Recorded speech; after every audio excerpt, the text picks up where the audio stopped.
आज के मुख्य समाचार। राष्ट्रीय स्वयं सेवक संघ के द्वारा आज शिमला में प्रेस वार्ता आयोजित की गई। हमीरपुर में पिछले 4 दिनों से नलों में पानी नहीं। मैदानी क्षेत्रों में चढ़ने लगा पारा। रेलवे बोर्ड ने परेल मध्य रेल इंजन का ट्रायल शुरू किया। कॉपियों और स्टेशनरी के उत्पादों के दामों में बढ़ोतरी।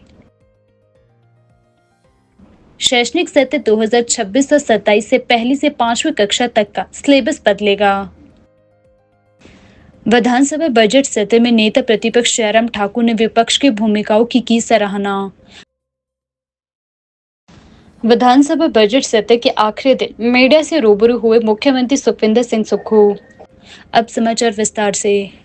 अखिल भारतीय प्रतिनिधि सभा की 3 दिवसीय बैठकें बेंगलुरु में आयोजित की गई। इन बैठकों में संघ की 100वीं वर्षगांठ के अवसर पर संगठनात्मक विस्तार, सामाजिक सेवा, राष्ट्रीय एकता और हिंदू समाज की सुरक्षा पर विशेष जोर दिया गया है। उन्होंने आगे जानकारी देते हुए बताया कि प्रतिनिधि सभा में संघ के 100वें वर्ष में संगठन के विस्तार और मजबूती पर विशेष जोर दिया गया है। उन्होंने संगठनात्मक विस्तार की जानकारी देते हुए कहा कि संघ की शाखाओं में वृद्धि हो रही है।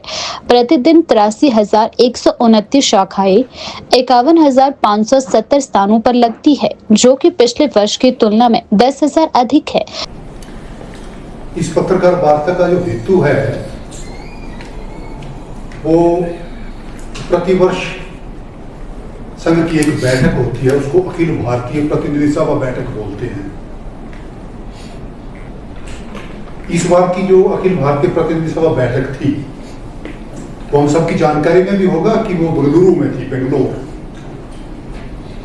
जन सेवा विद्या केंद्र चन्ननहल्ली नामक स्थान है, वो गुरुकुल है एक संघ का। जन सेवा विद्या केंद्र चन्ननहल्ली, ये बेंगलुरु शहर से लगभग 50 किलोमीटर दूरी पर है। वहां पर ये बैठक हुई। देश विदेश में जहां पर भी संघ का काम है, संघ के कार्यकर्ता संघ के कार्य को विस्तार देने के लिए जहां जहां काम करते हैं, इस प्रकार के सब कार्यकर्ताओं को, जो प्रमुख कार्यकर्ता होते हैं संघ के, उनको वहां बुलाया जाता है। तो इस अखिल भारतीय प्रतिनिधि सभा बैठक में 1450 के आसपास कार्यकर्ता देश विदेश से वहां आए थे, जो संघ के प्रतिनिधि के रूप में आए थे। इसी प्रकार के प्रतिनिधि के रूप में हिमाचल में से भी हम 26 कार्यकर्ता गए थे। 26 कार्यकर्ता हिमाचल के भी गए थे। और ये जो प्रतिनिधि सभा होती है, इसका जो हेतु रहता है ना, वो है अपने कार्य की गुणात्मकता कैसी चल रही है, संघ के कार्य को विस्तार देने के लिए क्या क्या योजनाएं बनाई थी साल भर से, उनको कितना फलीभूत कर सके हैं, कितनी वो मटेरियलाइज हो चुकी हैं, और अपने कार्य को, मैंने संघ कार्य को सर्वस्पर्शी और सर्वव्यापक, मतलब हर जगह पहुंच जाए वो देश में भौगोलिक दृष्टि से, और समाज के हर क्षेत्र में सर्वस्पर्शी वो हो जाए। उसका परिमाण कितना है, ये सारी बातें वहां पूछी जाती हैं। और आगामी हमें क्या करना चाहिए संघ कार्य को यशस्वी करने के लिए, संघ कार्य का जो उद्देश्य है, संघ कार्य हम क्यों करते हैं, इस बारे में बड़ी विस्तार से वहां चर्चा होती है। और हम उन हेतुओं को, उन उद्देश्यों को, जो फलादेश हम चाहते हैं, वो कैसे पूरे होंगे, उन विस्तार से बातचीत होती है और कार्यकर्ता अपना अपना मत रखते हैं। उपमंडल भोरंज के अंतर्गत लदरौल क्षेत्र के करीब 20 गाँव में पिछले 4 दिनों से पेयजल संकट गहरा गया है। नलों में पानी की आपूर्ति बंद होने से ग्रामीणों की दिनचर्या प्रभावित हो गई है और वे पानी की कमी से जूझ रहे हैं। इस क्षेत्र में पानी न आने का मुख्य कारण उठाऊ पेयजल योजना मारकंडा तथा पानी के मुख्य टैंक में पानी का रिसाव बताया जा रहा है। जल शक्ति विभाग के कर्मी इस टैंक की मरम्मत में जुटे हुए हैं, लेकिन समस्या का समाधान अभी तक नहीं हो पाया है। लदरौल क्षेत्र के खरबाड़ और भोटवी पट्टा, झरलोक, करहा सहित करीब 20 गाँव में लोग पानी की किल्लत से परेशान हैं। इन गाँव में पानी का अन्य कोई वैकल्पिक स्रोत भी नहीं है, जिस कारण ग्रामीणों को अपनी दैनिक आवश्यकताओं को पूरा करने में गंभीर समस्याओं का सामना करना पड़ रहा है। स्थानीय लोगों का कहना है कि घरों में पानी न आने से उन्हें रोजमर्रा के कार्यों में कठिनाइयां हो रही है और कई लोग पानी के टैंक मंगवाकर अपनी जरूरतों को पूरा करने में मजबूर हो चुके हैं। ग्रामीणों ने जल शक्ति विभाग से शीघ्र इस समस्या का समाधान करने की अपील की है। क्षेत्र के निवासी अमन, कुलदीप और सपना ने कहा कि जैसे ही गर्मी की शुरुआत हुई है, पानी की समस्या सामने आ रही है। इस स्थिति से आने वाले दिनों में स्थिति और बिगड़ सकती है अगर जल शक्ति विभाग ने इस पर जल्द कार्यवाही नहीं की। उन्होंने इस संकट से उभरने के लिए विभाग से जल आपूर्ति की व्यवस्था को दुरुस्त करने की मांग भी की है। जल शक्ति विभाग के अधिकारियों का कहना है कि मुख्य टैंक में पानी का रिसाव हो गया है, जिसे सुधारने के लिए मरम्मत का कार्य तेजी से चल रहा है। हिमाचल प्रदेश में आगामी एक सप्ताह तक मौसम साफ रहने का अनुमान है। मौसम विभाग केंद्र शिमला के अनुसार 28 मार्च से 3 अप्रैल तक राज्य में शुष्क मौसम बना रहेगा, जिससे तापमान में बढ़ोतरी की संभावना जताई जा रही है। आज राजधानी शिमला समेत प्रदेश के सभी क्षेत्रों में धूप खिली हुई है, जबकि गुरुवार को ऊना में अधिकतम तापमान 35 डिग्री सेल्सियस के करीब पहुंच गया। मैदानी क्षेत्रों के साथ साथ पहाड़ी इलाकों में भी गर्मी का असर बढ़ रहा है। हालांकि बीते दिनों की बर्फबारी के कारण लाहौल स्पीति की करीब 40 ग्रामीण सड़कों पर वाहनों की आवाजाही अभी भी बंद है। मौसम विभाग के अनुसार अगले 24 घंटों के दौरान न्यूनतम तापमान 2-3 डिग्री सेल्सियस की गिरावट आने की संभावना है। इसके बाद अगले 2 से 3 दिनों के दौरान न्यूनतम तापमान में धीरे धीरे 2-4 डिग्री सेल्सियस की वृद्धि होने के आसार भी बताए गए हैं। राज्य में अगले 3 से 4 दिनों के दौरान अधिकतम तापमान में कोई बड़ा बदलाव नहीं होने की संभावना बताई गई है। हालांकि राज्य में अलग अलग स्थानों पर अगले 3 से 4 दिनों के दौरान अधिकतम तापमान में धीरे धीरे 2-3 डिग्री सेल्सियस की वृद्धि होने की संभावना बताई गई है। विधानसभा बजट सत्र के आखिरी दिन नेता प्रतिपक्ष जयराम ठाकुर ने मीडिया से बातचीत करते हुए विपक्ष की भूमिका की सराहना की। उन्होंने कहा कि विपक्ष के सभी विधायकों ने प्रभावी ढंग से अपने क्षेत्र और प्रदेश से जुड़े जनहित के मुद्दे उठाए। उन्होंने कानून व्यवस्था, प्रदेश की आर्थिक स्थिति और युवाओं को रोजगार जैसे महत्वपूर्ण विषयों पर विपक्ष की ओर से रखी गई बातों को रेखांकित किया। जयराम ठाकुर ने कहा कि विपक्ष ने जिम्मेदारी से जनता की समस्याओं को सदन में उठाया और सरकार से उनके समाधान की मांग की। तीसरा बजट सत्र समाप्त हुआ है और विपक्ष की ओर से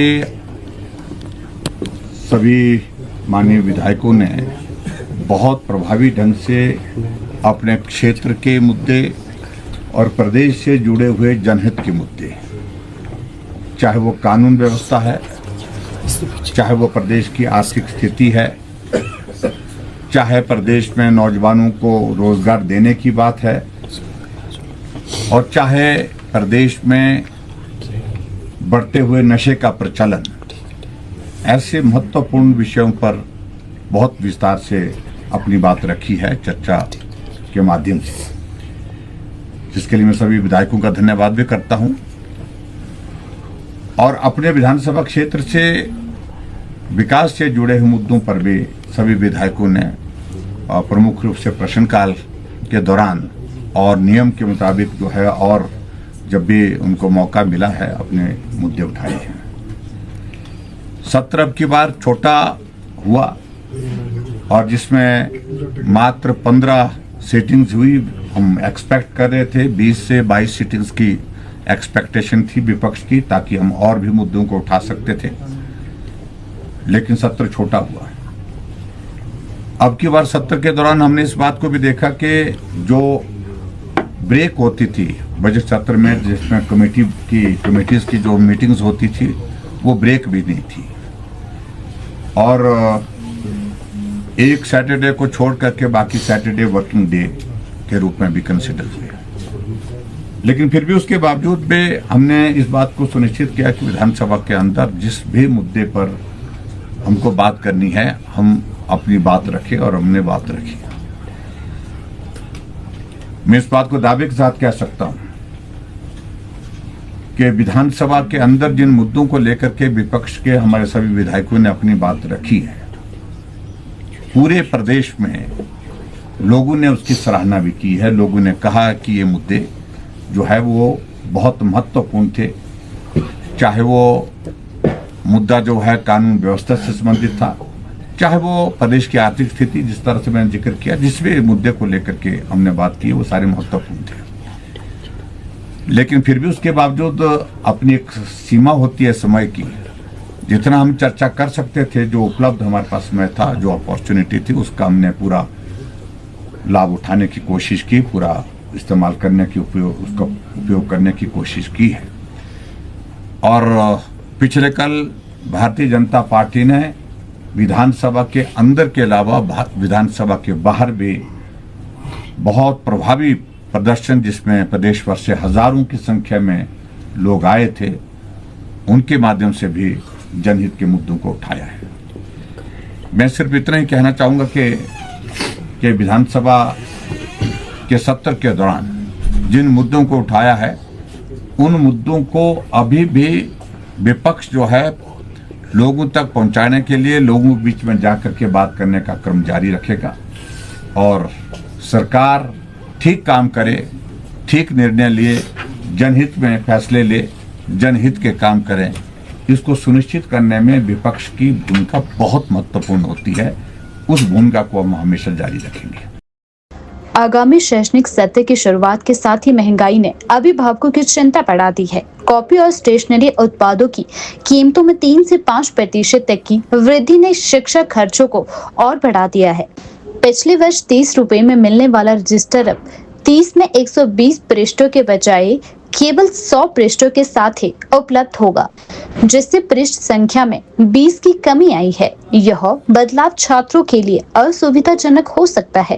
पेन और पेंसिल की कीमतों में भी 2 से 3 रुपए की वृद्धि देखी गई है। हालांकि यह वृद्धि मामूली प्रतीत होती है, लेकिन बड़े पैमाने पर खरीदी करने पर यह राशि महत्वपूर्ण हो सकती है। महंगाई के कारण अभिभावकों को अतिरिक्त वित्तीय बोझ का सामना करना पड़ रहा है। शिक्षा से संबंधित खर्चों में इस वृद्धि ने उनकी आर्थिक स्थिति पर प्रतिकूल प्रभाव डाला है। ऐसे में महंगाई की मार से अभिभावकों को परेशानियां झेलनी पड़ रही है। कारण बच्चों की कॉपियां और स्टेशनरी के उत्पादों के दामों में बढ़ोतरी होना है। कॉपी और स्टेशनरी की कुछ वस्तुओं में दामों में 3 से 5% वृद्धि हुई है। रजिस्टर और कुछ कॉपियों के मूल्य तो नहीं बढ़े, लेकिन कॉपियों के पन्नों और गुणवत्ता को कम कर दिया गया है। कालका शिमला रेलवे ट्रैक पर बोगियों के अपग्रेड होने के बाद अब इंजन को भी आधुनिक फीचर से लैस किया जा रहा है। हाल ही में रेलवे बोर्ड ने परेल मध्य रेल इंजन का ट्रायल शुरू किया है, जो अब एयर पावर और वैक्यूम ब्रेक सिस्टम से लैस बोगियों को खींचने में सक्षम होगा। इससे पहले कालका शिमला रेल लाइन पर चलने वाले इंजन केवल वैक्यूम ब्रेक बोगियों को ही खींच सकते थे, लेकिन अब नए पैनोरामिक विस्ता डोम कोच के आगमन के साथ इनमें एयर पावर ब्रेक सिस्टम दिया गया है। इस कारण से इंजन को अपग्रेड किया जा रहा है ताकि वह इन आधुनिक कोचों के साथ काम कर सके। इस नए इंजन की खासियत यह है कि यह कम आवाज और धुएं के साथ काम करेगा। इसके अलावा इंजन की पावर को भी बढ़ाया गया है ताकि गर्मियों में इंजन को ज्यादा कठिनाइयों का सामना न करना पड़े। इंजन के सभी मोटरों को स्क्रीन से जोड़ा गया है, जिससे पायलट को किसी भी तकनीकी खराबी का तुरंत पता चल सके। आपातकालीन स्थिति में अब ब्रेक लगाना और भी आसान होगा, क्योंकि पुराने वैक्यूम ब्रेक सिस्टम में ट्रेन को रोकने में समय लगता था। अब नया इंजन ट्रेन को तुरंत रोकने में सक्षम होगा। ट्रायल के दौरान तकनीकी टीम ने धर्मपुर तक इंजन की प्रणाली की जांच की और ब्रेक सिस्टम की कार्य प्रणाली का मूल्यांकन किया। आने वाले दिनों में पैनोरामिक विस्ता डोम कोचों में ऐसे अपग्रेड इंजन का प्रयोग किया जाएगा। यह अपग्रेड कालका शिमला ट्रैक पर यात्रा करने वाले यात्रियों के लिए एक नई और सुरक्षित यात्रा अनुभव प्रदान करेगा। हिमाचल प्रदेश स्कूल शिक्षा बोर्ड ने अगले शैक्षणिक सत्र 2026 और 2027 से पहली से 5वीं कक्षा तक के पाठ्यक्रम में बदलाव करने की घोषणा की है। यह बदलाव नई शिक्षा नीति के तहत किया जाएगा।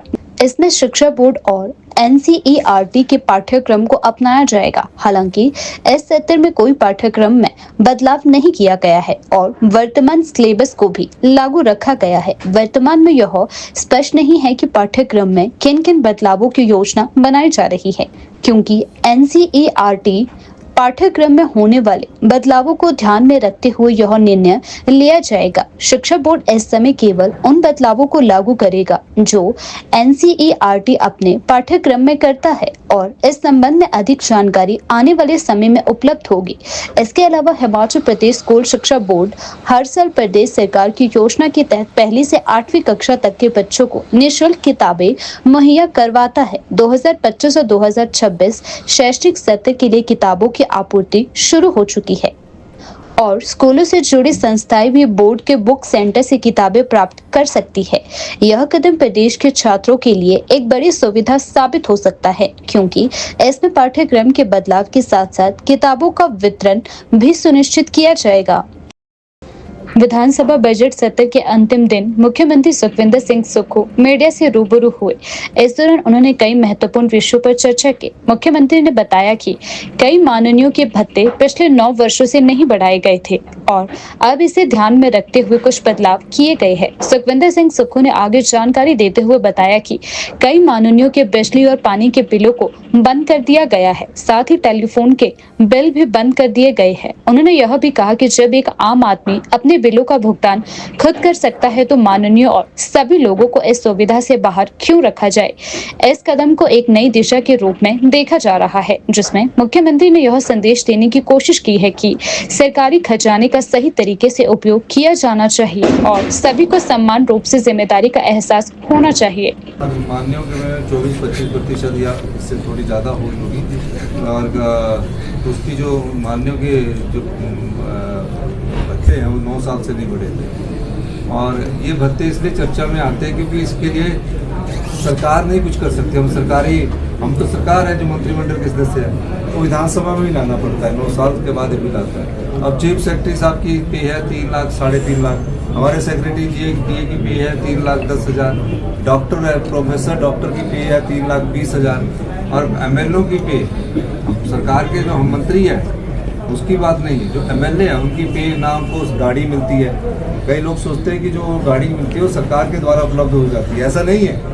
वो लोन उठा के गाड़ी उठाते हैं, फिर उसमें जो ड्राइवर रखते हैं वो भी सरकार का नहीं होता, वो अपना उसमें अपने पैसे से जो उनको सैलरी और वेतन मिलता है उसी से देते हैं, अपने मकान का किराया उसमें से देते हैं। और हमने एक और कार्य किया है कि हमने कहा कि जब आम आदमी बिजली का बिल देता है तो आपके बिजली के भत्ते भी बंद कर दिए, उनके पानी के भत्ते भी बंद कर दिए और टेलीफोन का भत्ता भी हमने माननीयों का बंद कर दिया। तकरीबन 30,000 रुपये के भत्ते बंद किए।